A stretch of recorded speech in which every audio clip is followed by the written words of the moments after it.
What has speed, power, thrills, excitement,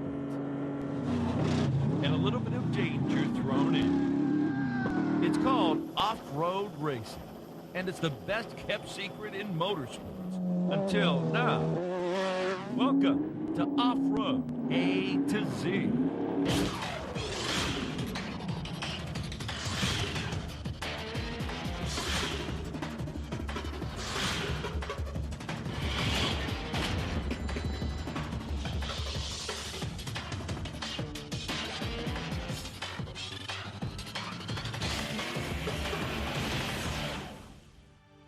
There's something going on out there in the desert, something wild.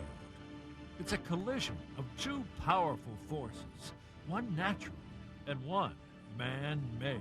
It's the hostile, unforgiving power of the desert, matched against the strength of steel and the fury of a 700-horsepower engine. It's heat, noise, and shock against bone and muscle. It's time and distance against human endurance. It's nature against sheer will. They call it off-road racing, and there's nothing else like it.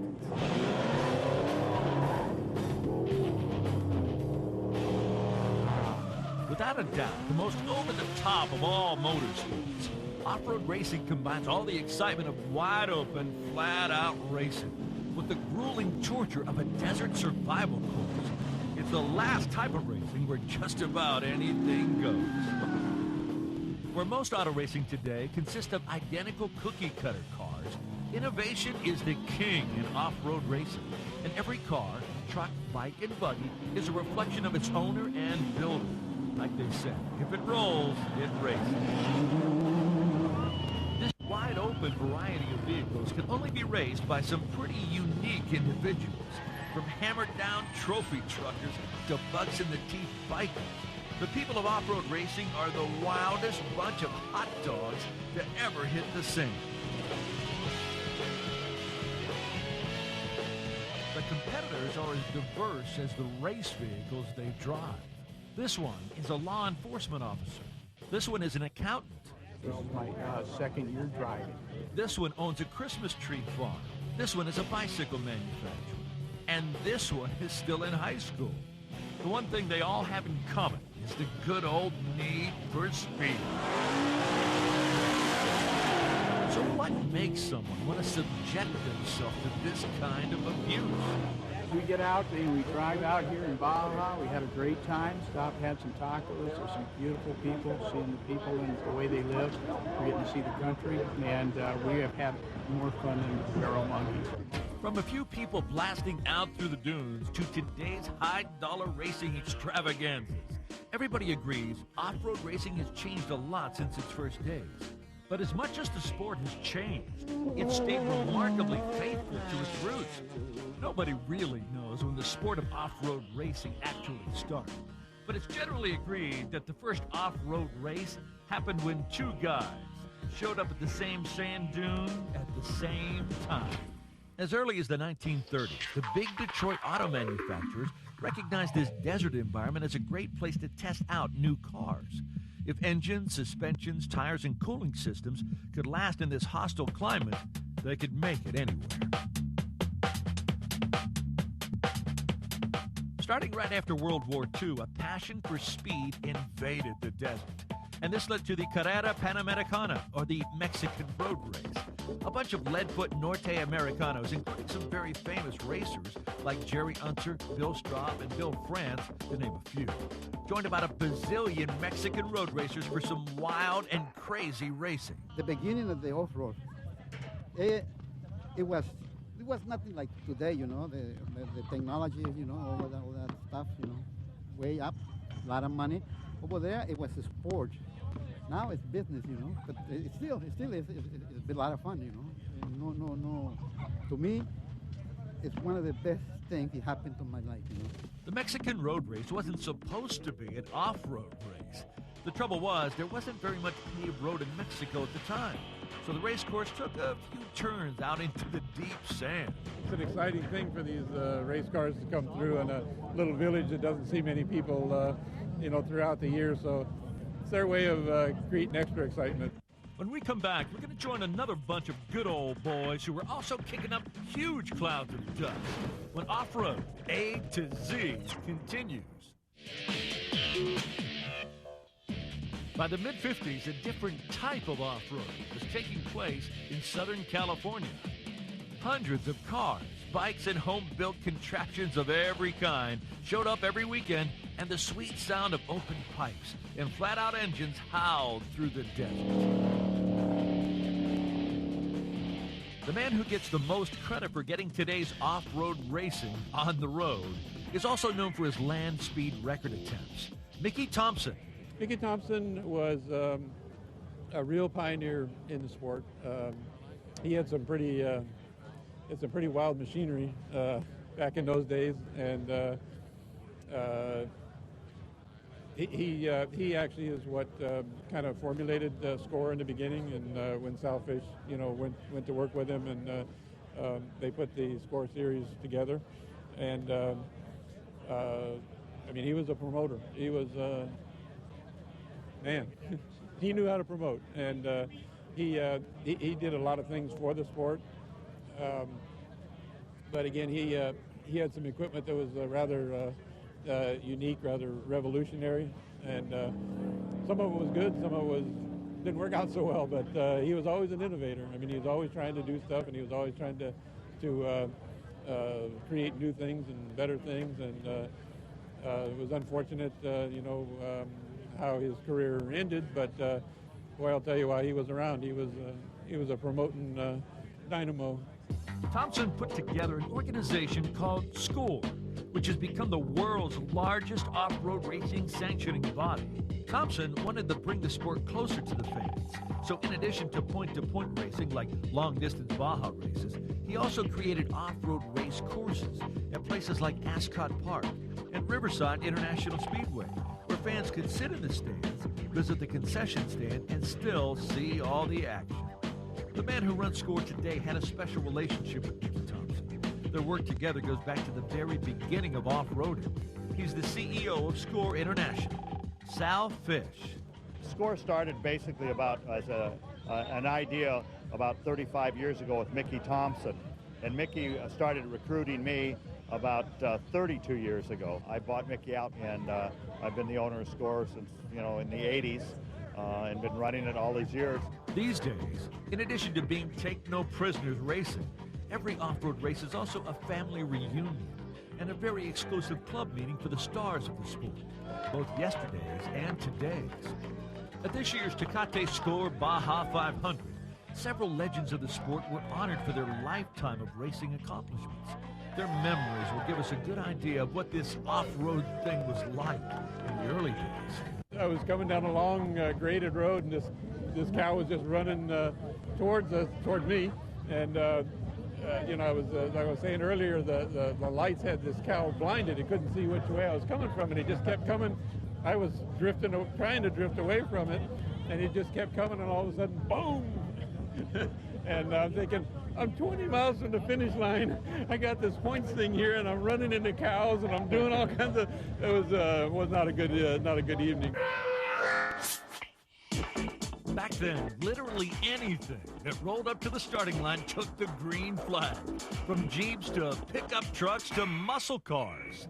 Well, one year there was a giant motorhome, Condor motorhome, that actually tried to race the race. I don't know how far he went, but it wasn't very far. There was another entry that entered pulling a trailer, if you guys recall. Yeah, trying to show how tough the trailer was. Yeah, show how tough the trailer was, and they welded on that thing all the way down the peninsula. Wasn't there a Frenchman on a motor scooter, a Vespa motor scooter one year? So I think it was a couple of Vespas. Yeah. They didn't make it past El Rosario, if I recall. Today's off-road racing machinery bears only a slight resemblance to the odd collection of vehicles that hit the deserts and racetracks 30 years ago. Many of today's mega horsepower trucks and buggies are ultra high tech and ultra high dollar. That's a big change from the sport's early years. Back in those days, you went out and bought a bunch of parts, and Volkswagen engine, hopped it up, Volkswagen transmission, fixed it, and built a car kind of connecting the front and the back of the thing. Today, they've got really, really modern, beautiful, beautiful race cars that are every bit as technical as an Indianapolis car. What hasn't changed since those early days is the kind of person it takes to drive these trucks, bikes, and buggies into the unknown. I think why certain people like the off-road racing and so on, they like to go fast. They don't like to slow down for jumps and bumps and railroad tracks and so on. They like to have the suspension travel.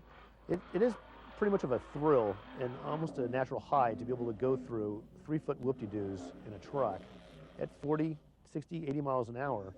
The best thing about off-road racing to me is if you think you've got a better idea, there's a place for you to race. Some people have better ideas. Some others were just incredible competitors, like Ivan Stewart. They call me Ivan Ironman Stewart sometimes, and that's because I've driven so many off-road races by myself. Stay with us for a visit with the Ironman when Off-Road A to Z continues. Ivan Stewart's off-road career includes more solo wins than any other driver. Driving solo came from a challenge that the Valvoline Oil Company put up back in the mid-'70s. Anybody that could race the Baja 500 or Baja 1000 solo and win, they would get an extra $500 bonus plus a big Ironman trophy. And so I was the first to win it, the second to win it, the third to win it. And then it was Mickey Thompson, the journalist, started giving me the title of the Ironman. Stewart has seen the sport grow from a weekend hobby to big-time auto racing, literally from the driver's seat. He remembers what life was like for most drivers just 25 years ago. 1978, you would have a dune buggy that probably cost in the neighborhood of $5,000 or $6,000, $7,000, $10,000 would be a very expensive race car back in those days. You had no radio, so to speak, other than maybe a CB that didn't work once you got out of sight of the guy practically. The tire technology was nothing compared to what it is in this day and age. As I mentioned, the wheel travel, the shocks, the springs, all those things, very rough, brutal ride. But in those days, you had your brother-in-law and your aunt, your uncle and your wife and your cousin, or whoever it might be, pitting for you along the way.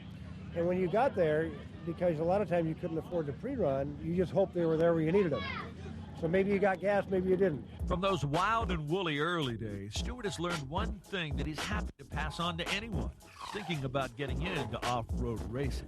The most important thing is to realize the competitors that you're competing against is not your biggest enemy. The one you really have to beat is this desert. You're out here and there's so many elements, so many things that can bite you. The cows, the fog, the rain, the snow, the sleet, the dust. The kids that take the ribbons down so you get lost. There's people that put the logs across the road sometimes when they get bored to make it more exciting. I mean, there's so many facets of this race that you've never seen any other form of racing. Meeting the desert, that means you've got to have one tough ride, full of super strong components. A little duct tape will fix anything here. Specialized off-road technology like the kind that racing today wasn't on the shelf when the sport started. Today's hot off-road gear wasn't even invented in some laboratory somewhere. It was developed by taking stuff out in the sand and breaking it over and over again. These days, just about everything on a competitive racing vehicle has been strengthened to stand the shock and punishment of a 500-mile race where you don't know what's around the next corner. Hi, I'm Craig Turner from Yorba Linda, California. I want to introduce you to the FabTech Ford Ranger here. Look at these huge, big old shocks back here. The first one right here is called the bypass shock. The second one is a coil carrier that basically carries the weight of the truck. And then our secondary suspension is what we call a bump stop. It's a hydraulic bump stop in there. So there's a lot of oil and air, all kind of goops there. And we have a good time with those. When you hit those, you know you're getting real into the bump. You got your hot rod rocking out there. Well, the next part we're going to take a look at here is what we call the drive shaft. One of your biggest enemies right now for a normal drive shaft truck is the big ruts and big rocks in the middle of the core. So you always got to carry a spare drive shaft. And we run two big old transmission fans out there because we're running through every terrain out there. We're running through the soft stuff, the silt, the hard pack stuff. We're running on freeway type conditions on there. So I mean, we do everything. We got to keep that transmission cool because that gets us through the day and to the finish line. We actually got the radiator in the back. This truck has got in the windshield, so all the wind comes through the cab and goes through the radiator back here. What that does is it keeps the rocks and all that stuff from hitting and blowing a big hole in the radiator. We run a fuel cell. A big old sponge in there to soak up the gas in case you flip it over a couple times like I had before. Okay. Hold it. Just remember, he's just the driver. That's it, nothing else. Now we're gonna get to the real story. Just remember this, ladies and gentlemen. You look in this cab right here, notice which way these gauges are pointing. The driver can't see them. Only the co-driver can. Remember that. That's very important. You don't want him taking his eyes off that highway for 1 second. If he does, you end up out in a cactus patch. I got 1, 2,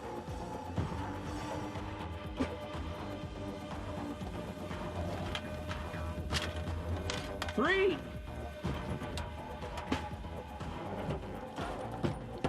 Here's 4.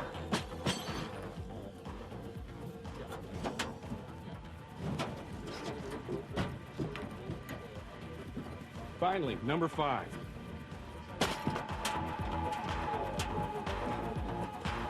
There. Most important, you got all kinds of tools.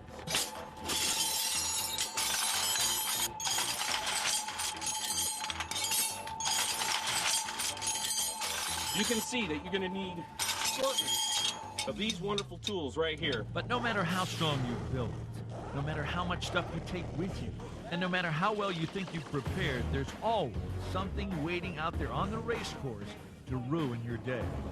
More than in any other type of racing, off-road racers know that the issue isn't coming in first as much as it is making it to the finish line. It's a survival thing. I mean, the first thrill of this sport here is surviving out there and getting to the finish line. When we come back, there's only one thing left to do. We're going racing. Stay with us on Off-Road A to Z. When you're out in the wilds of Baja, there's no fire extinguishers around. You flip it over and you're out there on your own 100 miles from something. I mean, you really have to, it's the man and machine against the elements. If you can finish a 500-mile race here with all the obstacles that you're going to have to overcome, you've really done something. Every race has its starting line moment. The mechanics are making sure the machine is ready. The pit crews are laying out their tools and spares. The racers are getting their game faces on, mentally seeing that green flag drop and taking the first turn and accelerating away from the pack. Only in this race, nobody knows what lies beyond turn 1. Then comes that moment everyone is prepared for. When the green flag drops, this thing turns into the ultimate reality show. In short track racing, everyone takes the green flag at the same time. But in desert racing, the racers leave the line 30 seconds apart. They're not racing each other, they're racing the clock. And the winner is the one who gets to the finish line in the shortest time. Very soon, faster drivers will start to overtake slower ones. If you're slower, you better get out of the way. You have to be constantly aware, because if one passes you, there could be another one nose to tail, and you don't want to get sandwiched in between two of them. And the second guy won't see you. Now it becomes a grind, and everything you've heard about beating the desert comes home. Miles become hours, and rocks and ruts become one long test to see what will give out first. You, your machine, or the time limit. We're letting everybody get a little bit ahead. This is too easy. Full service pit with absolute fueling, complete vehicle inspection. We can fix anything if the parts are available. Long into the day, you become aware of just how alone you are out there. And you start to remember all the talk about racers helping each other on the race course. In a sport where failure of a $10 part can leave you by the side of a deserted road for several hours, off-road racers have learned to take care of each other. That pair of headlights behind you, that might be the guy that wants to beat you to the finish line. But they also might belong to the guy that's going to tow you to the next pit stop. You know, you're out in the middle of nowhere. You want to help somebody else because that may come back to help you sometime. The hours tick by, and the party at the finish line starts to crank up. Out in the desert, somewhere, are the racers. They haven't been seen for hours, but any minute now. This is the part that never changes. The exhilaration of just plain relief of having beaten this racetrack. Today, your stuff was good enough. And even though you might have left some of it out there in the desert, you brought home the biggest part of it. Going through a real silty, rutted out wash, couldn't see. And then as soon as we came out of this cloud of silt where you can't even see, there was 3 trucks that are piled up. And we jammed right into the back of them. And so it was like basically rearing another car on the freeway. What happened? The 8 trucks were too slow, and we crashed into them and got stuck in the silt bed. And then the rest of the day was good. I mean, that's racing. I mean, you got to rock and roll, but hopefully the good Lord's with you and watch him protect you. In the final analysis, off-road racing is almost impossible to describe. Like most things that hit all the senses, it has to be experienced to be appreciated. It's a sport that cherishes and honors its own heritage, but shatters its own traditions by bringing something new and different to every race. I think this is just almost like a drug, so to speak. It's like an addiction. You've got families, the 3rd generation I've seen here. You know, I've seen these little kids 30 years ago on their pops' shoulders, and now they're racing with us. That's our story for this week. Thanks so much for watching. We'll see you on the next episode of Off-Road A to Z. Until then,